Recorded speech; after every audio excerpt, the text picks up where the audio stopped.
really, if of the ones I've seen, because I think Piranha still has some fun moments to it. Well, I think Piranha was meant to be fun.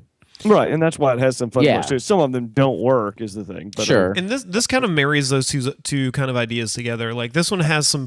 It is definitely fun and like smirking a little bit, and I kind of like that. In that it's not. I mean, it's not like a traditional horror movie, but I do like that it kind of smirks at the audience a little bit, but not. It doesn't like break the fourth wall too much. So that's definitely an enjoyable part of it. I mentioned to Drew too that it feels like it belongs in the young adult category of films. Like it feels like it belongs in right alongside the Twilight universe. Horns. Why is that? Like, explain that. What do you mean? The murder rape. And it's the rape. I don't. It's the idea of this young love that is the overpowering story. Really, it's not. I mean, that Daniel Iggy is Ig, right? Iggy. Mm-hmm. Ig Parrish. So Iggy is accused of raping and murdering his girlfriend, and the movie unfolds and him trying to figure out who did it. But the overall theme is this true love that is not what it seems, and also, it's at the end, it's kind of a spiritual ending with the idea of what happens at the very end. But wasn't the true love always what it seemed? I mean, that's the thing. Well, the true love was true, but we were led to believe that it wasn't. Right, that's what I'm saying. But because it was so true. Right. Because she's so perfect and, But it's full of the ideas. I mean, these aren't the people in their, 30s, in their 30s talking about stuff. These are young basically kids, getting ready to start their lives together. Yeah, this is not a middle-aged couple who has sort of settled into just like a passive hatred of one another. And I certainly agree with you. Like it's like a right post high school kind of. Yeah, like right after high school, you have this idea that this is the girl I'm going to be with forever. Right. It's kind of like Twilight for assholes like us. Sure. Mm-hmm. If that makes any sense. Twilight for assholes. It's like Twilight, the after high school years, when they're like, I made a huge mistake. I've got cancer. Is that in the book, Drew? Do you remember that being in the book? Yeah. In Twilight or in Horns? It was in both. Yeah, Twilight too. Yeah. Yeah, Twilight is a cancer. She got what's the cancerotherapy? Neuroblastoma. A glioma. But yeah, no, it was. It had been a while since I read it, so I had to kind of bone up on the book afterwards just to make sure I remembered everything. But yeah, that was her reasoning there as well. I mean, and that's, I think, one of the things, like when I was looking back at the book, it was reminding me, I think one of the biggest weaknesses the movie ends up having is Lee, because we don't get enough of Lee. The one thing we get much more of in the book is Lee Turno. Lee Turno. Thank you. I don't know why that wouldn't come out Mary right. Kay Lee Turno. And, kind of. And he just and just we didn't get that backstory with him that really kind of fleshed him out and made him more than just what he ends up being in the book is. I mean, he's the friend until he's the not the friend. Yeah. Let me also, because like all the stuff with him saving Ig's life, he made such a huge deal about it in the book, and it's just like we see the scene of him saving his life, and it never becomes. It's not the impetus for him. The rest of the book and everything he does with Lee is feeling bad about that and wanting to make up for that, and we don't really see that at all ever in the movie. We don't even need that scene, honestly, in the movie, because it never really comes back into play. So, well, it's meant to dissuade you from thinking that he is the killer. Right. Ultimately, but I don't think you need that to even accomplish that in the movie. You just don't give us the idea that he could be the killer for a while. Like no one even mentions him as the idea of the killer. So I mean, it's not like we're even leaning that way. And it's like, no, man, no, he saved my life. It couldn't be him. Because he steps in at very key points in the story to go like, hey, buddy, I'm here to help you. I'm your lawyer. Right. Yeah. So, Ig, Daniel Radcliffe's character, we start the movie with him being accused of this crime. Everyone hates him, and then it's not long after that where he wakes up in the morning and finds that he has horns growing from his head. It's kind of the Nightmare on Elm Street 4 way of getting horns too, because he gets them the night after he pisses on her memorial. Yes. So he starts getting horns, and then oddly, everyone starts everyone is very truthful to him, which is, I mean, I probably one of the high points of the movie is just how like fucking nuts everyone's confessions are. And, I expected more of them. Like there were more in the book, and they were more like scandalous. So I kind of expected more of that from it. Yeah. My favorite was the doctor.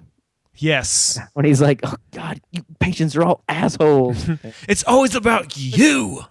Oh, and I think that's where it is being its most successful because, I mean, for one, I mean, Daniel Radcliffe's his reactions to that's perfect as Ig is like, I don't care what you do when these people are asking him, can I do this? He's like, I don't give a shit because he doesn't understand what's going on at first. I especially love when Glenna is asking him, can I eat this donut? He's like, I don't care. Right, and eat donuts. It took me until he went to the doctor's office to realize what was happening. Like first, I was like, I guess she just really likes him and wants his approval. And like, do you care if I eat this?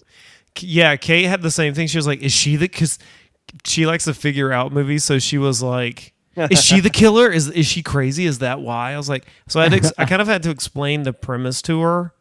But after that, what's weird about this movie is I was going to laud it because I was like, oh, it doesn't get into a lot of the backstory because it's so short. But it's not. It's 2 hours long. It's 2 hours long, yeah. If it was shorter, I'd be okay with that as an excuse. If they cut 30 minutes out of it, I'd be like, well, we don't really need the backstory. And people say, like, how this movie is 2 hours and it still feels anemic as a movie, even at 2 hours, which is weird. 2 hours, and that is what's weird about it. And that's, I think, part of its problem is there's stuff in there that doesn't need to be in there, but if you're going to be that long, there's stuff to add that you could flesh that out much better. It could be told better, I think, at that rate. Yeah. At least in price. That's a screenplay issue, I think. So in the book, do they explain the appearance of the snakes better?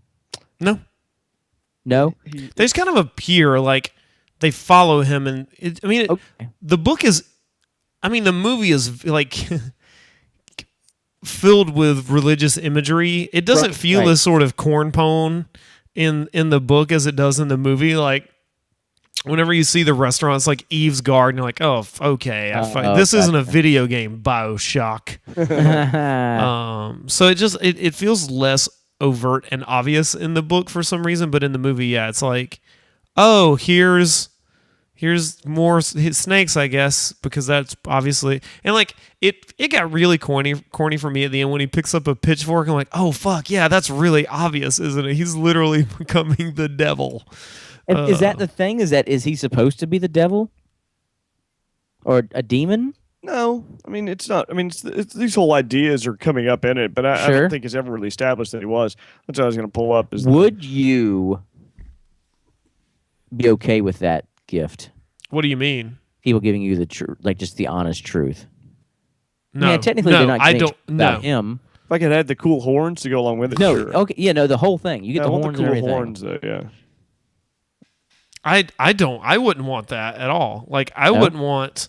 I don't want people telling me that kind of shit. Like I want people to keep. Like I'm almost northeastern in my view of like privacy and stuff. Like I don't want everybody telling me their shit. Like just deal with it. It's awful, especially when his parents are too. Yeah. Right. That's terrible. I did forget about that. I wouldn't want to. I wouldn't want to know that. Like all the things that I joke about because it's like that insecure need to be like patted on the head. Like no, it's fine. It's fine. Right. Because if people actually told you the things that they're actually thinking, no, I would be destroyed by it. I would jump off a fucking bridge if I had that power.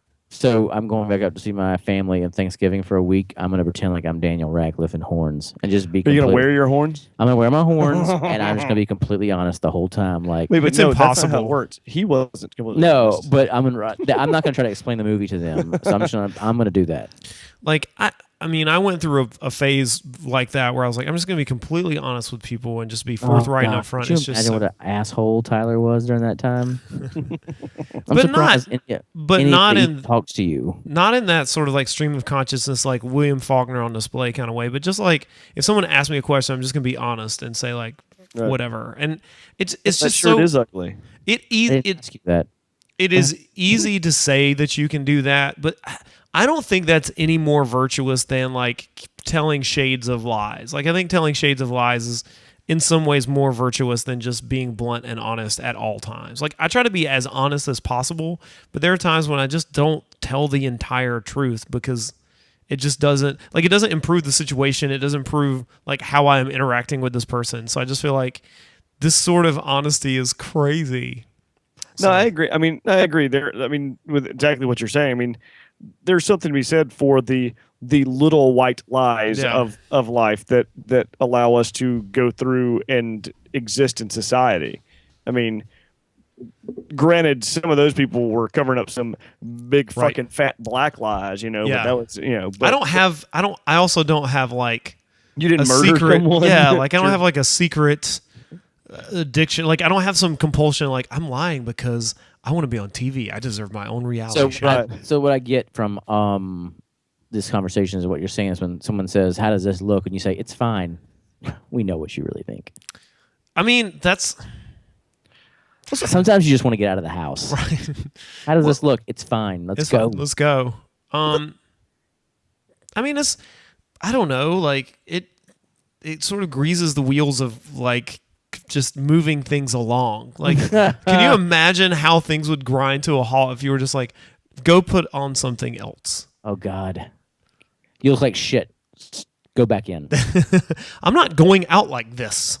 Yeah, no, I mean that sort of blunt honesty just would never work. Like it's like America as an idea and we as a people are just so sort of like codified in this garbage that it's just like, yeah, it's fine. That's how we do. That's how we live. This is who we are. Just telling these sorts of things. I think so. I mean, certainly it made for the most entertaining, I think, section of the movie as far as just pure entertainment value went. And I mean, like you said, the scene with the doctor, the scene at the bar. I mean, when he tells the reporters, fight whoever wins gets the exclusive interview. I mean, that was a fantastic. I did enjoy it. That was a good part. Yeah, it just seems like the movie could have more fun with itself. I think after that, and that's where it kind of loses its fun after that, and it just doesn't. I think it just kind of meanders after that. As he's trying to solve the crime because it's not focused in his solving of it. He does find out about Heather Graham's character, but I think that scene ends up that whole sequence ends up underwhelming. She doesn't really add nothing anything. Comes of it. She gets that really felt unnecessary. Yeah, I mean the book is a lot more cohesive a thing than the movie is for sure. Because in the book, doesn't he go back to the priest and like doesn't the priest get a comeuppance in the book at at some point? I thought that. I don't remember. God, it's been so long. The priest offers to hang him or something like that. Priest tells him to hang himself, but he also offers to hang him. But he says it would be better if you just did it yourself because you're an asshole. Gotcha. Who deserves to die. I mean, I think they make a lot of times I understand making adaptations is one thing, but I think some of the changes here weren't necessary. I mean, I think taking Terry out of the direct line of fire for the murder was one. I mean, was a weakness. He's the cop, right? The brother. Oh yeah. And taking him completely out of. I mean, he was there. He sees it happen, and the whole reason he doesn't ever say anything or do anything is because Lee, in the movie, as we see, Lee frames him without him knowing it, and I think that's a lot weaker than. Him in the book, he knows what happened and he won't tell because he's so afraid of losing. Remember, he has a TV show. He's the musician who has the tour, TV show or tour, something like that going on, and he's going to lose that, and he's afraid of losing that if they find out. So it makes it much more of a selfish decision on his part that he knows the truth but won't tell it because Lee says, "Well, I'm just going to, you're going to lose everything you have," and so he allows his brother to, not quite take the fall, but essentially be taking the fall at that point. And I think that's a much more compelling way than this whole, "Oh, what happened? I got blood all over me, and how did this? I don't know what happened." Then you get with the brother takes a lot of his his again, it takes his purpose for existing out of it. There's no need for him to be there if he wasn't there for it. His being framed for it added nothing to it. It's also like the movie is not quite as mean to its characters. It like too many of the characters are like they don't come off good. I mean, the brother doesn't come off looking very shiny at the end of this, but at the same time, it's not as mean. Like it is entirely more like optimistic a movie than the book is. Like the book is way darker than the movie, and I didn't really expect that. Yeah, I think I was. Yeah, I agree. I think I was thinking it was going to end up being somehow darker by the time it was over. I mean, I just remember the ending of the book being really brutal, and it wasn't like the movie was not quite. I also like in the book the sort of like head fake with Ig's death is done differently, or is it in there at all? I don't remember. Like where they set him, when they set him on fire. Does that happen in the book, Drew? I don't remember, but it doesn't work. Hanging out for 1 second. We're going to read this. It doesn't work. We're going to read the last 30 pages of the book aloud. I just don't think it works as well in the movie to have that kind of head fake, because it just doesn't, like, it just stops the narrative too much unless you have some other reason for having it. It just doesn't work. After we are told what happens as far as what's the girl's name what's his girlfriend's name? It's not Eve, is it? Who? No. Ig's girlfriend. Marin, that's it. As in father, Marin. Gotcha. I felt that she was a huge asshole for what she was doing. It's in what way? Like, I see what you're saying, but like, in what way? Well, we're led to believe that she is leaving. I mean, we're led to believe that she's leaving Ig for just no reason at all. Yeah. Which would feed into the fact that maybe she was, banging dudes on the side. Right. But I don't know if I would find this relief in knowing that, she did this because of her terminal disease that was going to cause her suffering, and she didn't want me to suffer through it. It still feels kind of shitty to me. It's like, well, that's not your decision to make, asshole. Right. I kind of see that. Like, it's a very Lifetime movie. It is very Lifetime movie, and it's very like, that's what I'm saying, the young adult idea of like, this is the best for everyone. It's almost like a Nicholas Sparks plot device. Right. I mean, the person dying of cancer. So does her father know she's got the cancer? The cancer. Ooh, the cancer. I don't remember. I wouldn't think so. I can't remember if, like, when Ig came back with his, his burned body, the horns, and he has a conversation with her father. If her father says I know he gives him a key, but does the father realize what's going on at that point? I don't think so. I don't think so. I mean, it just seems like that's a good point. I didn't think of that at all, but I don't think he would have. But in the end, it doesn't matter. Like, to him, it wouldn't matter. She's dead, right? Like, because his goal she looks horrible in that death scene. Oh, that rock. Yeah, that was rough. Wait, what? The death scene, Marin's death scene. Yeah. Well, the eyes